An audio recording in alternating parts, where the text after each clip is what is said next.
एक मल्टीनॅशनल कंपनीमध्ये एका मुलाला अपॉइंट केलं जातं. तो गरजू असतो म्हणून त्याला अपॉइंट केलं जातं आणि अकाउंटिंगचं काम त्याला दिलं जातं आणि त्याला लांब पडू नये, घरामध्ये त्याने त्याच्या गावाकडे जाण्याचं येण्याचं किंवा खर्च त्याला जास्त पडू नये म्हणून मल्टीनॅशनल कंपनीचा जो ओनर असतो त्यांनी त्यांना एक अकोमोडेशन फॅसिलिटी आणि त्याचबरोबर फूड फॅसिलिटी दिलेली असते.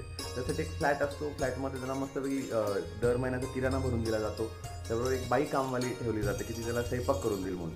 तर खूप छान काम चालू असतं. पण मग मालकाच्या असं लक्षात येतं की हा जो मुलगा आहे दर शनिवार रविवारी घरी जातो. बरं जातो काही हरकत नाही, मग जाताना एक पिशवी घेऊन जातो. मग नंतर लक्षात येतं, CCTV मध्ये चेक करतात, नंतर हळूहळू ते चौकशी करतात, नंतर कळतं की जो किराणा आपण भरून दिला असतो तो किराणा घरी घेऊन जातो. मग मालकाला कळतं we should not required such dishonest person in our company आणि लगेच तो त्याला रिस्ट्रिकेट करून टाकतो. तर मग खूप महत्त्वाची गोष्ट आहे की आपण ऑनेस्ट राहिलं पाहिजे आपल्या कंपनीप्रती सुद्धा, कारण मेहनतीने एखादी कंपनीचा मालक सुरू करत असतो आणि आपल्याला पेमेंट दिलेला